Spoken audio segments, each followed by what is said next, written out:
Court గురించి చాలా చెప్పాలని ఉంది, చెప్పాలి కూడా. But we have number of events కాబట్టి మాట్లాడదాం. బట్ పర్టికులర్లీ ఇది ప్రెస్ మీట్ కాబట్టి సారీ, గుడ్ ఈవినింగ్ ఆల్. మర్చిపోయాను. అంతా అయిపోయాక చెప్పారు, పర్వాలేదండి.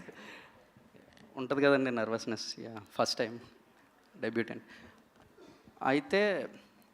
కాంట్ ఆస్క్ ఫర్ మోర్ అండి, can't ask for a better debut than this.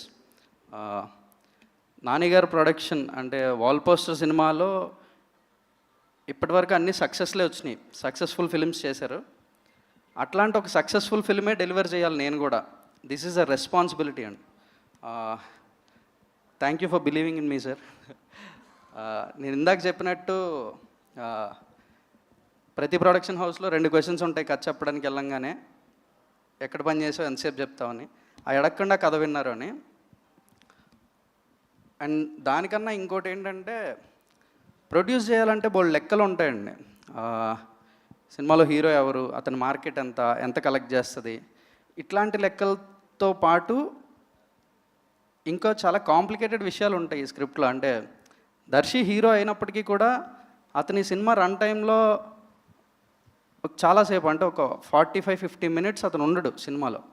వీళ్ళు ఉంటారు చిన్నపిల్లలు. అంటే ప్రొడ్యూసర్గా లెక్కలు క్యాలిక్యులేట్ చేస్తే హీరో ఇంతసేపు లేకుండా సినిమా అంటే ఎలా నిలబడుతుంది, ఇట్లాంటి క్వశ్చన్స్, డౌట్స్ ఇవన్నీ ఉంటాయి.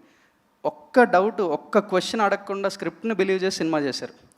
All thanks to you sir, forever grateful.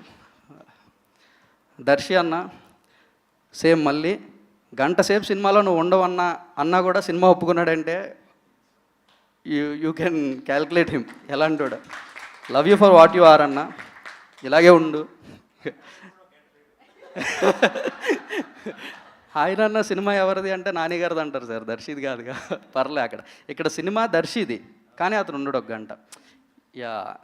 దానికి ఒక బిగ్ హార్ట్ కావాలి ఇలాంటి ఒక సినిమాని యాక్సెప్ట్ చేసి చేయడానికి.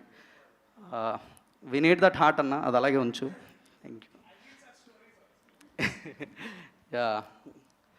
Chandu and Jabili always forever my lovable characters, persons, everything.